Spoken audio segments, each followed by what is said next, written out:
روسيا بسنبت قبل على استفلاليا كتماتات يوكرين دحر زكايرتو متقعتي بوحدة 9 سبات تقتلهم 10 زغوصر دما كم زغوصلو مع كنا زينا يوكرين يقلص اللوا أبدني برو حموش سبات كقتلون كلو 25 دما قوسيلهم أبرس كتما يوكرين كيف دما 4 سبات هو تمسينهم اللو أبتر سغتما بتوسخ بسنكتلو مسولو ستفصم متقعتي بوحدو 51 سبات زغوصلو خوينم كاباتهم اتم 35 أب هوسبيتال تعاقبهم يركبو كنتيبا كتما كيف فيتالي كليتشيكو أبتا كتما كلت تنوحت منبر هنصاتات كمستهرمون مقلات زوردو من هيوتم سانون سبات دما أبتحت فرسراس تدفينم كهلو كم زخولو سقات كم زلو غليصو روسيا زحلف سمون أبتحت قوصر روسيا بزركب زوبال لوهانسكي يوكرين أبلعلي حدا مدك أسا داراش بزفتصمتو متقعت درون 21 سبات مقتالهم سعيبو دحرت متقعتي كملسا قبر استراتيجيكاو متقعتات كمتكايد أطنقيا كنتيبا رئيس ختما يوكرين كيف فيتالي كليتشيكو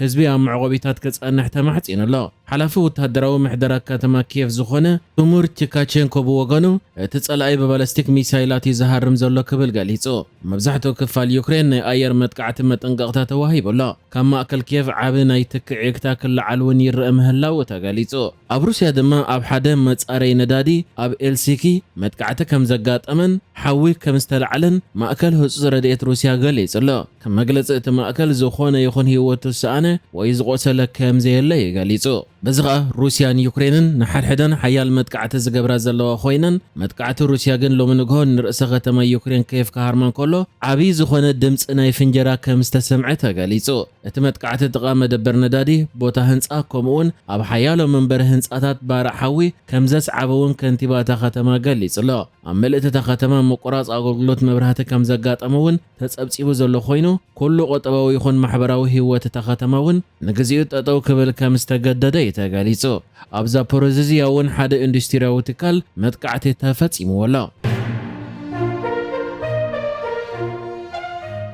مونغ إرتران تግራይን مقرب نمግባር ዝተጀመረ بصምዶ ዝብል ተበገሶ ኣብዚ እዋን ሰፊሑ ካልኦት ናይ መንግስቲ ኢትዮጵያ ተቃወምቲ ሓይልታት ይጽምበርዎ ከም ዘለዎ ሓንቲ ቅድሚ ሕጂ ዘይተዘርግሐ ካብ እሙናት ምንጭታት ዝተረኽበ ሓበሬታ ትዝርግሕ ኣፍሪካን ኢንተሊጀንስ ትበሃል ማዕከን ጸብጺባ እታ ማዕከን ዘርጊሓቶ ኣብ ዘላ ዜና ጽምዶ ካብታ ኣብ መጀመርታ ክጅምር እንከሎ ዝነበሮ ማለት مقرب ሕወሓትን ኤርትራን ሰጊሩ بركز ዝበሉ ናይ መንግስቲ ኢትዮጵያ ተቃወምቲ ሓይልታት ተጸምቢሮሞ ከም ዘለውን يغفح كم زلون كتغلص انكلا دحرتي بعلت 23 ميازيا اب كارتوم بعلت 14 غنبوت دما ابورت سودان زتخايده ناي ابالات صمدو زخونه حيلتات ركبات مرحتي تشعت عطقات تقاومتي منغست اثيوبيا كما اكل نايتي صمدو نمكفح زغبر زلو اب تግራይ اب حد حب بوتا كرخبو كم زقنيو اذا معكن صبص يبالا اذا معكن قصيلا كم منጭታተይ رخيبه بزبلو تحبريتا እቲ ዝግበር ዘሎ ርክባት ናይ ኣባላት ጽምዶ ድማ ነቲ ጽምዶ ዝብል ተበግሶ ንምዕባይን ንምክፍሑን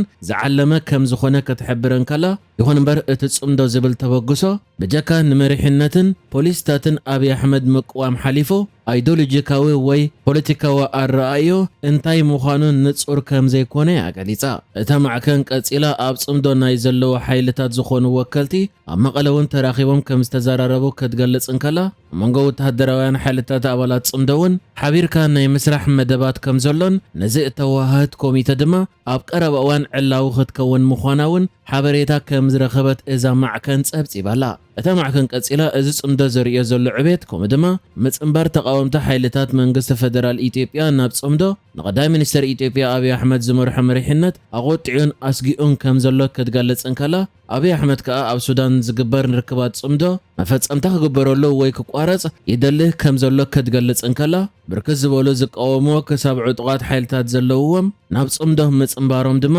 ስግኣት ከም ዝፈጠረሉን ድሮ ነዚ ንምብዳህ ድማ ምንቅስቃስ ይገብር ምህላውን ያጸብጺባ ዘላ ከም ዝፍለጥ ብወገን መንግስቲ ፌደራል ኣብዚ ዝሓለፈ ቀረባ እዋን በተደጋጋሚ ብዛዕባ ጽምዶ መግለጺታት ክወጽእ ጸንሐ ኮይኑ ወተሃደራውያን መራሕቲ ድማ ወጽኢ ኣብ ዝነበረ መግለጺ ጽምዶ ኣብ መሬት ኢትዮጵያ ምንቅስቃስ እንድሕር ገይሩ ሓዊ ክቕበሎ ብምባል መፍራሕ ክግበር ተራእዩ ነይሩ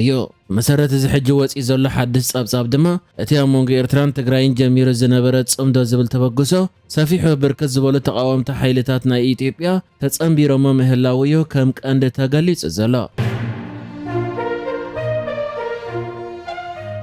ምሕዳር ዶናልድ ትራምፕ ኣብ ልዕሊ ኤርትራ ተነቢሩ ዝጸንሐ እገዳ ንኸልዕል ወሲኑ ኣሎ ኣብ ዝበሃለሉ ዘሎ ግዜ ምሕዳር ዶናልድ ትራምፕ ብጀካቲ ምስ ኩናት ኢራን ብዝተሓዝ ኤርትራ ዘለዎ ኣቀማምጣ ናብ ረብሕኡ ንምውዓል ብፍላይ ድማ ምስ ቀይሕ ባሕሪ ብዝተሓዝ ምስ ኤርትራ ርክባት ክገብር ዝደሊ ዘሎ ናይ ኤርትራ መዓድን እውን ሓደ ካብቲ ንምምሕዳር ዶናልድ ትራምፕ ይዕንቱ ስሒቡ ዘሎ ጉዳይ ምዃኑ ሓንቲ ኣፍሪካን ቢዝነስ እትበሃል ማዕከን ጸብጺባ። እታ ማዕከን ንሓደ ቅድሚ ሕጂ ኣብ ኤምባሲ ሕቡራት መንግስታት ኣሜሪካ ኣብ ኣስመራ ፈጻሚ ስራሕ ዝነበረ ሉዊስ ማዛል ዝበሃል ጠቒሳ ዘርጊሓቶ ኣብ ዘላ ጸብጻብ ምምሕዳር ዶናልድ ትራምፕ ዘይከም ዝሓለፉ ምምሕዳራት ኣሜሪካ ንጉዳያት ሰብኣዊ መሰላት ብዙሕ ኣተኩሮ ከም ዘይህቦም ዘሎን ኣብዚ እዋን ድማ ኣተኩሮኡ ኣብ ንግድን ወፍርን ጥራይ ገይሩ ከም ዘሎ ብፍላይ ድማ ኣብ ጉዳይ ብቐሊል ዘይርከቡ ማዕድናት ኣተኪሩ ከም ዘሎ ይገሊጹ። ኣብቲ ጸብጻብ ከኣ ኤርትራ ዘይተበርበረ ማዕድናዊ ሃብቲ ኣለዋ ክብል እንከሎ ከም ኮፐር፣ ዚንክ፣ ኒክል ዝኣመሰለ ማዕድናት ዝተረጋገጸ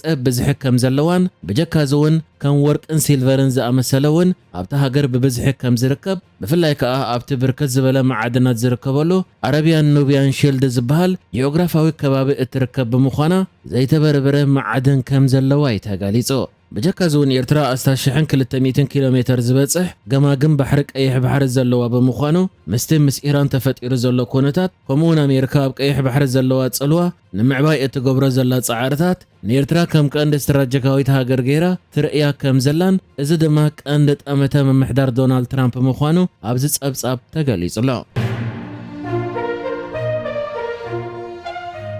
ኣሜሪካ ኣብ ኣፍሪቃ ሕቶ ቪዛ ተሳልጠሉ ዝነበረት ብርክት ዝበለ ማእከላት ተዓጾ ምህላዋ ተገሊጹ። ብመሰረት እቲ ወፂ ዘሎ ሓበሬታ ድማ ኣሜሪካ ኣብ ኣፍሪቃ ቪዛ ተሳልጠሉ ዝነበረት ኣብያተ ጽሕፈት ናይ ኤምባሲኣ ብምዕጻው 20 ጥራይ ትገድፍ ምህላዋ ተገሊጹ። ካብዞም ኣሜሪካ ከይዓጽወቶም ክትገድፎም ምዃኑ ዝግለጽ ዘሎ 20 ዝበጽሑ ማእከላት ከኣ እቲ ሓደ ኣብ አዲስ አበባ ዝርከብ እዩ። ከም ዝፍለጥ ኣሜሪካ ኣብ ኣፍሪቃ ከባቢ 50 ዝበጽሕ ቪዛ ተሳልጠሉ ማእከላት ዝጸንሐ ኮይኑ ነዚ ማእከላት ድማ ሕጂ ቁጽሩ ናብ 20 ከተጉድሎ። ምጉዳል ናይዚ ማእከላት ከኣ ብልክዕ መዓስ ክፍጸም ምዃኑ እኳ እንተዘይተገለጸ ኣብ ዝመጽእ ዘሎ ወርሒ 7 ከባቢ ግን ክፍጸም ከም ዝኽእል ዘይዕላውያን ጸብጻባት ሓቢሮም ኣለዎ። ኣብቲ ወፂ ዘሎ ጸብጻብ ከኣ ተኸፊቱ ክቕጽል ምዃኑ ዝግለጸሉ ዘሎ ናይ ቪዛ ምስላጥ ጉዳያት ዝርኢ ማእከላት ኣብ ኣፍሪቃ ኣብ አይቮሪ ኮስት አቢጃን፣ ኣብ ጋና አክራ፣ ኣብ ኢትዮጵያ አዲስ አበባ፣ ኣብ ደቡብ አፍሪካ ኣብ ኬፕ ታውንን ጆሃንስበርግን፣ ኣብ ሴኔጋል ኣብ ዳካር፣ ኣብ ታንዛኒያ ኣብ ዳር ኤል ሰላም፣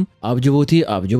ኣብ ኡጋንዳ ኣብ ካምፓላ፣ ኣብ ሩዋንዳ ኣብ ኪጋሊ፣ ኣብ ዲሞክራሲያዊት ሪፐብሊክ ኮንጎ ኣብ ኪንሳሻ፣ ኣብ ናይጄሪያ ኣብ ሌጎስ፣ ኣብ ቶጎ ኣብ ሎሜ፣ ኣብ አንጎላ ኣብ ሉዋንዳ፣ ኣብ ኢኳቶሪያል ጊኒ ኣብ ማሎቦ፣ ኣብ ላይቤሪያ ኣብ ሞንሮቪያ፣ ኣብ ኬንያ ኣብ ናይሮቢ፣ ኣብ ሞሪሸስ ኣብ ፖርት ሉዊስ፣ ኣብ ኬፕ ቨርዴ ኣብ ፕራያ፣ ኣብ ካሜሮን ኣብ ያውንደ ዘለዎ ማእከላት ጥራይ ተኸፊቶም ክቕጽሉ ምዃኖም ተገሊጹ። እቲ ኣብ ካልእ ሃገራት ዝጸንሐ ቪዛ ዝሳልጠሉ ማእከላት ግን ምምሕዳር ዶናልድ ትራምፕ ክዓጽዎ ወሲኑ ምህላዊ ተገሊጹ።